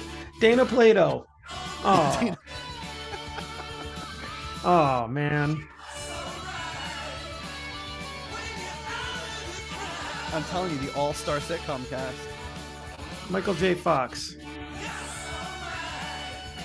Who else? I think he has to be like a... Bronson Pinchot. Sure, I think, but you have to have like one person from each show. You can't double dip. Okay. You need to have like, you can't have two people. So you have to, like, Alan Thicke was representing Growing Pains. And you've got, was it Nell Carter? Yeah. Meredith Baxter Burney. She can be the representative for Family Ties. All right. Who's the boss? I'm going Judith Light. Tony Danza's too obvious. Yeah, you got to go with, it's got to be like all-star, but like not the main guy. You can't put in like a, You can't put in your first string for all the. Yeah, you can't put in what's his name? What's Different Strokes? What's the guy's name? Conrad Bain. Yeah. No, who played Arnold? Gary Coleman. You can't put in Coleman. You have to go like second string. Conrad Bain would be perfect. who was who was who was Benson? Oh, Richard Guillaume. Benson. Benson was, See, that was a good show. see who else? Was that a spin-off of Soap or something? I think so. Yeah. That was something. But anyway. Who was that guy in Night Court? Richard Mall. No. The main guy. I love how we're just picking all the fringe characters. It's got to be All-Star, but it can't be like it can't be Harry Anderson. Yeah, Harry Anderson. Michael Richards. Actually, that one's tough. Yeah, he's a little later. I think this would have to be like early 80s. Okay. Well, this was late 80s. That was late 80s, technically. We got a pretty good cast here. I don't know what the show's about, but all I know is You're So Right. Oh, who would you pick? Tell us in the Discord. Tell us in the chat who would be in your 80s sitcom all-star cast of the show You're So Right. Which by the time this comes out, Nate and I are going to be reading it, being like, "Why are people listing off all these emails? sitcoms?" An email that just like lists random actors. Yeah, like Malcolm Jamal Warner. I'm like, what? Like, why did somebody just email me Malcolm Jamal Warner? Oh, that's pretty good. All right. All right. Well, anyway, moving along. We back got a job to do here. Back to the job that we have to do. You're So Right. How do you rank that one? I mean, yeah. Now I just forgot the song, so You're so right. I'm gonna give it a 2. Really, on level with Demon Driver? It's your call, man. Yeah. Right. Yeah, just because, it didn't really. I would say it's just a little below average. It was just a third the length of Demon Driver. Well, let's not make any mistake, okay? We're saying it's on level with Demon Driver. That's where we're not talking about that. We're talking about my impressions of this song. Mm-hmm. Yeah, which I mean, at this point, after we're like naming old sitcom stars was more enjoyable to me than. I mean, it was okay. I think that chorus part was probably the catchiest, and the rest of it was just kind of forgettable, I guess, for lack of a better word. Yeah. I mean, crazy keyboard solo, sure, but I thought it was too crazy. Like, not what he was playing, but the patch. Like, it's already a little jarring sometimes when he does it, but I'm a big fan of his crazy solos. Yeah. But when you have like a when you have a straightforward rock guitar, and then with these weird little keyboard things, it's a little jarring. And the fact that they were trading off like one bar each made it even more. You could, by the time you get used to his keyboard sound, boom, it was right back to the kind of more straightforward guitar. So I'll give this one a 2.5. I appreciate what they're going for once again, but maybe falls a little short. Okay, the penultimate track on the album is what we talked about already. This is the Stevie Wonder cover, Living for the City.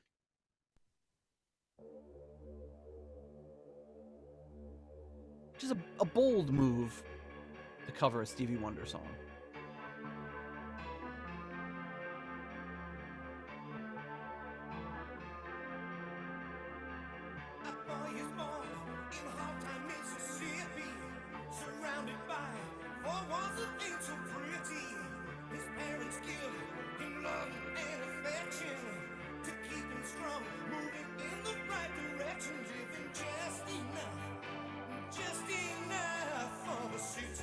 They do a pretty good job Gillanizing it.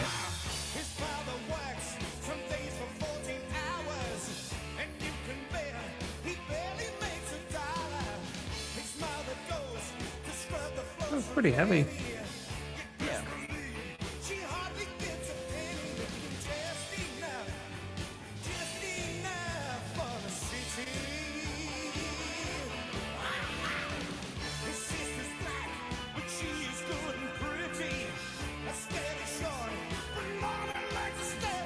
that line kind of doesn't come off quite right being sung by Gillan. Some things Stevie Wonder can get away with saying that Gillan cannot say.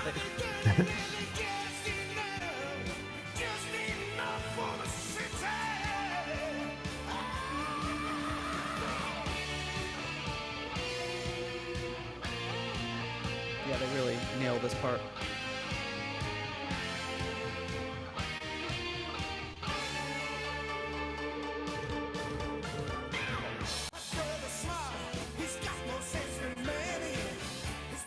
I'd say normally I would consider it blasphemy to even attempt to do a Stevie Wonder song, but I like what they do with this one. I mean, this I like. I mean, it's a great song, so they're starting off with a great song. And what they've done to it is, it sounds like them, it's changed up enough, but it retains enough of the original that it's enjoyable, which is all that you could hope for. I mean, I would kind of prefer to see what the Butthole Surfers would do with this, but... Don't joke.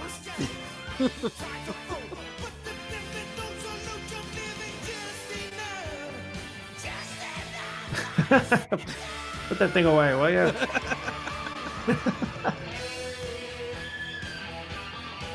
Luckily for you, I don't know how to play this, so I'd be fun. I could barely play the with the short chord. I can barely play "Smoke on the Water." So Yeah.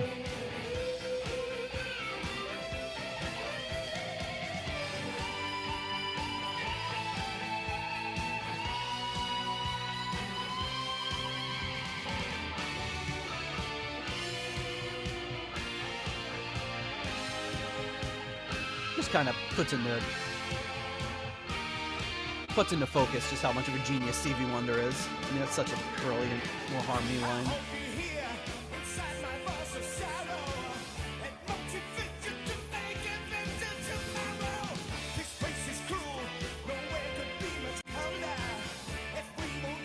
I wonder if Glenn Hughes ever did this song.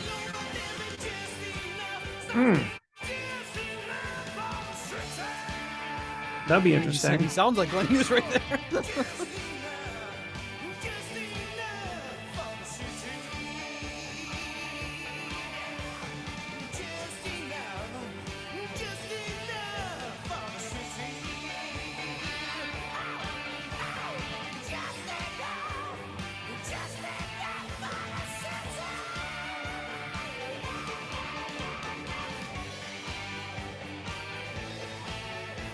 Blackmore sounding. Blackmore did this. Yep.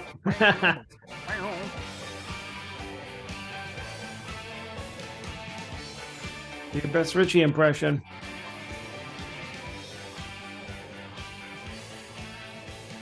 No, I don't mean set somebody's bed on fire. Break down their door with an axe. All right. A little bit of lead into the next track there. Living for the City. John, how are you feeling about the Stevie Wonder cover? I thought it was pretty good. I'm gonna give that one a 4, highest rating of the album. Ooh. All right. I mean, I think that just kind of maybe, I mean, I know we have like one song left, which is the reprise, which is not going to really be anything, but yeah, it's not even a minute long. So yeah, but I mean, you were right. It is a well-written song. They did it in their own style. They made it heavy. It sounded good. I think it just kind of proves that maybe that this band is good. Maybe the songwriting wasn't as good overall on this album, because this song was clearly good with the same music, the same production, all that. So, yeah, I also give it a 4. I can't think of an album we've ever looked at where the cover song would be the #1 ranked song on the album. Like, that's pretty rare. In fact, I don't think it's ever happened without getting too deep into looking at our ratings. It's pretty unprecedented. But yeah, it's good material. And I think, like we said, a lot of this, there's a lot of strengths on this album, great performances, great energy and everything, but the songs and the arrangements and some of the production, maybe not at the best. You know, I think it maybe just was showing why Gillan kind of fell apart at this point. They were, you know, maybe they had just run their course. They, you know, we've done what we can do. We all are going to move on. yeah. you know, some bands, not a lot of bands have 50 years in them like Deep Purple do. A lot of bands just, you know, look at other bands that are short lived. You know, Cream, you know, they were done by basically by the time Deep Purple started. They Yeah. weren't around for very long. You know, even the Beatles, you know, there were what 8 years worth of putting out albums and they were done. So you probably spend 8 years between albums now for a lot of bands. So Yeah. but you know, I mean, I think it's an interesting album. It's fun. I'm definitely going to listen to it again soon, just to kind of have it on and take it in again in the background. But Mhm. anyway, but before we do that, there is one more track left. The final track, the very brief reprise of Demon Driver.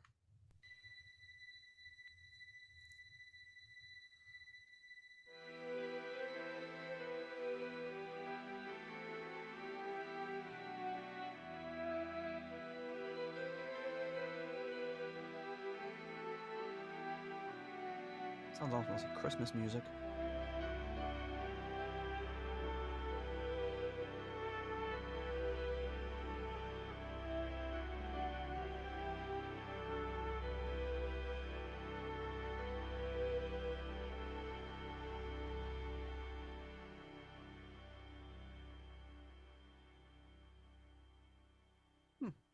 So, you know, that's how long that should be. I mean, that was great. That was beautiful. It was a nice, I want to call it an interlude, but it's not an interlude. It's the end. Yeah. What do you think about that one?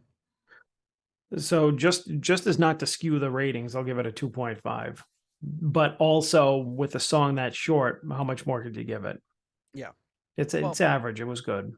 I would give it a 3.5. I really liked it. Was that you? Yeah.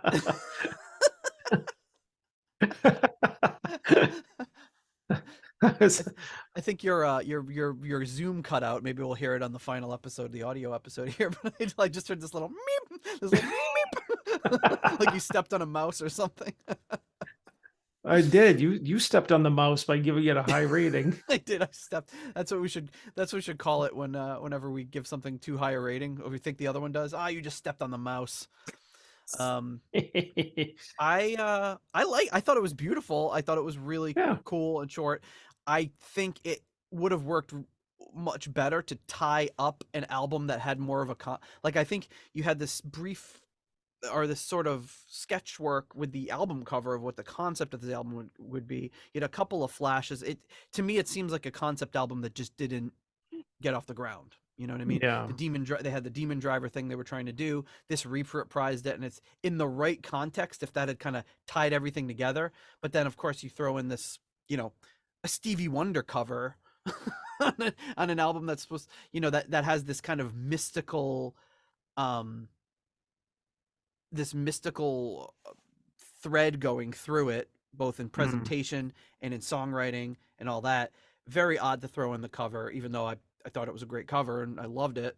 And then this could have been, that little ending could have been really haunting and chilling and poignant had it been tying up something that was that had a better presentation as a concept, in my opinion. But I liked it. I thought it was really good. But I wouldn't also in a million years have even equated it with the original Demon Driver. If they called it something else, I wouldn't have been like, hey, they're just doing Demon Driver again. It doesn't sound anything like it. I mean, it's true. Yeah. It's just like very, very chill and kind of, it was nice. It was very, very nice. All right. So as we gear up here for the ending here of the album and tying it all together, as you calculate and tabulate all of our ratings here, we have one last thing to do, and that is, of course, to thank our foundation level patrons. So coming in at the £3, the aromatic feed tier, Simon Ford. At the $3.33 halfway to evil tier, we have Raf Calf, Spike the Rock Cat, and Spike's mom. At the $3 Nobody's Perfect tier, Peter Gardot, Ian DeRosier, Mark Roback, Duncan Leask, Stuart McCord, Flight of the Rat Bat Blue Light, Ivan Fjellbu, It's a great life if you know we can. Runar Simonsen, It's a great life if you know we can. It's a JJ Stenard, Ruinous Inadequacies, and Mike Catan. At the $1 made-up name tier, we have the Livin' Just for the Grave, Leaky Mausoleum, Stephen Somerville, the Concerto 1999 Fanatic, Hank the Tank, Private Eyes, Ashen Lionel, Blackmore Tights, and John Maselli.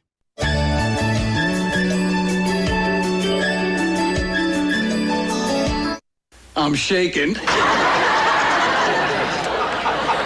All right. Thank you so much to all of you for your generous support of the Deep Purple podcast. And with that, I believe, John, you know what time it is. Bill John's busting out the spreadsheet, and he's fumbling with the tips. Oops, he sorted it the wrong way. Now he can't tell what is beer. I think I gotta go back to the original. You know, you're you're too predictable. I'm like, You knew it was coming. He changed it. He changed it. I knew. I was waiting for it. I'm like, he's crazy enough where he stayed up and changed that. I The did. I did it TMs. last night. TMs. I can't do it. I can't do it the way he does it. Because he's like, I'm your boy. Like, I just can't do it. Like, it's Maybe too hard. practice a little bit more. I did. I tried a bunch of times. I don't know. I just That was the best I could do. You guys, maybe you should keep that. I think it's kind of funny. It's terrible. It's terrible. Ah. Oh, Jesus. All right, Gillan Magic. Where are we sitting with this one? So Gillan Magic is in the bottom rung of our ratings here. 6.10, a 0.20 variance between us. You rated it a little bit higher. So it's between the Battle Rages On and the Book of Taliesin, which, and then of course, you know, a bunch of Nick Simper nonsense below that. Yeah, but anyways, I would say that that's pretty. Yeah, I'd say it's pretty accurate. I don't think that it was a outstanding effort by any stretch of the imagination. I wish that it got a higher rating just based on the cover. Great cover, but the content could have used a little more love, I guess. Yeah, I would have to agree on all that. All right, well, one more thing before we wrap up this week. Merchandising. Come, I'll show you. Open up the store. All right, so we've got some great stuff sent over to us by Jeff Bryce. Let's take a look at what we got. If I can find it here. Of course I can't. There it is. Okay, so you got the tour program. This band hits the tour. You've got some great pictures of the band on tour here. This is like a little magic promo, which is kind of interesting. It's a re-release of some other Gillan stuff. So you've got the second and third Gillan albums. And I'm guessing I'm assuming the first Ian Gillan Band album must have been on a different label because it's not listed. So you've got Clear and Turbulence and Scarabus. Then you've got Glory Road, Future Shock, Double Trouble, and Magic here with the kind of same theme with the smoke coming out of a top hat. This is something really weird that he sent, which was in a magazine. It's the Gillan Alphabet.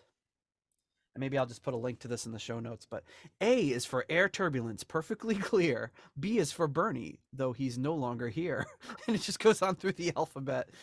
Yeah. Written by Lynn Brown. Maybe Lynn Brown is Lynn Brown of Histon, Cambridge.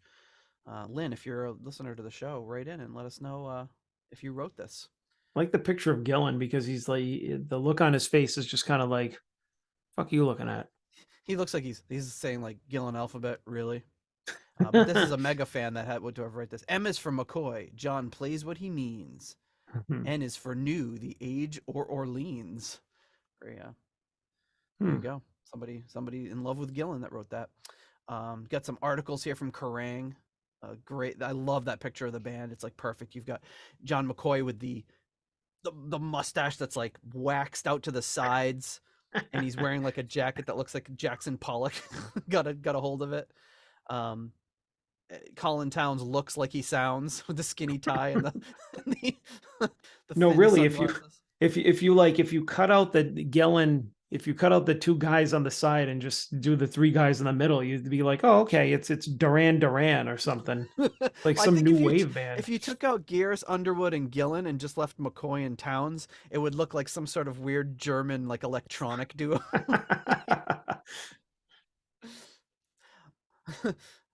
I just that it'd be great. Our name is Oberweis, and we are German. We are going to entertain you with our eclectic mix of electronica. It's my German accent for you. You're welcome, our German listeners. My terrible German accent. Cover of Kerrang there, Gillan. Look at that. Delivering the decibels. Great picture of bandana era Gillan. It's very funny. He's wearing a bandana, but he's also wearing like a plaid scarf. Hey, he makes it work. He does. This is the famous picture of Gillan letting the chimpanzee take a drag off his cigarette. I remember I found it this years ago, and I put it on Twitter, and Glenn Hughes was not amused. he's very into animals, and he did not care for Gillan giving a smoke to the chimpanzee. Gillan, on the other hand, looks delighted that he's doing this. What else we got here? Monkey business. So it's Gillan on a rock surrounded by like Tibetan monks. It's great. Like the red pants make it for me. Yeah, and the shiny red boots. Yeah. Monkey business. That's pretty funny. So yeah, so this is the Living for the City picture disc, I guess. Wow. It actually looks like a cover for an old horror movie. Yeah, it's Like Gillan. It's Gillan's disembodied head floating over the city shooting. It looks like he's like, I'm living for the city, but I will kill you all. And he's shooting like these laser I will destroy beams out the of his city. eyes. No, it does. It about- looks like a 30s or 40s sci-fi movie Oh, yeah. poster or something. How about pretty neat. dying for the city, fools? There's the cover of it too. It's pretty. It doesn't really match up with the song, but it's very cool, and it looks like New York. I think that you got the Chrysler Building on the left, and you get the Empire State Building here on the right. So interesting. Then it folds out here, and there's like it's more of the imagery from the album cover on the and then this hand comes out holding a hand of cards from it. Pretty cool. And there's the back side of it. Pretty elaborate packaging there. Jeff Bryce has got it all. There's the picture of the disc where they take all of the, I don't know if this is the flip side but they take all those pictures we were talking about earlier from the gatefold, and they kind of mash them in together, so all 5 of them are standing together. And the little Playboy bunny in the bottom corner there. Pretty cool stuff. She's like, hey, how you doing? And then this is the to end it off, this is the note that Gillan wrote, and I think they printed it somewhere. But he says, hello all, got a bit of a sore throat. It'll take around 6 to 9 months to repair. So see you all in 83. In the meantime, I'll be thinking of y'all. Think positive and send me good vibes. I need it. Love, peace, and thanks, Ian Gillan. So, spoiler, they never did come back together. Oh, well. And then as far as reviews, I've only got this one real review. So they were playing a lot of shows in autumn. They went to Bangkok, and I think in that tour, they that's where we see that. That's where he meets the inspiration behind Mitzi Dupree and sees that whole performance, which we get treated to in a later album. The gossip begins to go around of Gillan disbanding, and Ian says that they had some harsh words, but he says that he was advised by a doctor to rest his voice. In Stargazer issue number 26, Simon Robinson writes, as we go to press, Ian has just confirmed that the current UK tour will be his last for some time. He has a throat problem diagnosed, which needs a complete rest, otherwise his voice could be permanently affected. In fact, it was advised to cancel the UK tour, but he decided not to. The band will take a break for around a year, after which he'll see how things are. I had a brief chat with Gillan after the show in Sheffield, and he agreed to write out a little note and explain the situation he's in, and that was the note that we just showed. So he says that the talks, his story about the talks to reform Deep Purple are that they broke down because John Lord was being loyal to David Coverdale, Ian Paice was between gigs, and Roger and Ritchie were tied up with Rainbow, but Roger and Ritchie kind of tell that different story. And then obviously the Gillan does not reunite because he goes on to meet with be with Black Sabbath for a short stint. So the review from Simon Robinson in that same issue of Stargazer, he says, I've got the new Gillan album and it's all left me pretty fed up. The first song, What's the Matter, works well as a set opener. Bluesy Blue Sea has grown on me, so that's okay, rather than rubbish, but it'll be a pain live. Caught in a Trap has a great start from Ian and Colin. Ian's lyrics are head and shoulder above anyone else in this field. Colin's solo is exciting and different. Driving Me Wild starts like a Foreigner song and seems pretty uninspired for a Gillan Towns composition, until they reach the What Can You Do bit, where things get a bit meatier, and another good keyboard solo. The lyrics to Demon Driver put me off before I'd even heard it. A good, heavy beginning leads into some typical Gillan-style music. The ending I can't stand. Living a Lie confuses me, sort of an up-tempo When a Blind Man Cries, but I really miss Ian's soft vocals, which would have suited this. Overall, maybe I expected too much with all those credits for Gillan Towns tracks. I'm sorry, this one was written by Mike Burnett. I apologize. So there you have it. So there's not a ton. Jeff said he was looking for his copy of Kerrang, where they reviewed this, but he wasn't able to find it. So if anybody has that copy of Kerrang, write in, send me an email or whatever with that Kerrang issue where they review this, and we'd be happy to talk about it. But that's it. That's the end of Gillan. Well, at least studio album Gillan. There's tons of this thing alone. We could do another episode just on the bonus tracks. But there you have it. Another episode in the can, John. Heyo. Should we do it again next week? What, this album? No. I was thinking something else. Oh yeah, something else. Yeah, definitely something else. Definitely, we'll do that. Should we do it again? Yeah, we should do it again. Do it again. The show, not this particular episode. We'll just do a rerun next week of this episode. Gotcha. All right, John. I'll chalk to you. I'll chat or talk to you. It's a chat talk, a chalk. I'll chalk to you next week. Chalk to me later, White Snail. All right, later. Thank you for listening to the Deep Purple Podcast. If you like what you hear and would like more episodes in the future, please donate on Patreon to support the show. You can also leave us a review in Apple Podcasts to help new people discover the show. You can follow us on YouTube, Instagram, Twitter, and Facebook for show updates. See deeppurplepodcast.com for more details. Thank you for listening.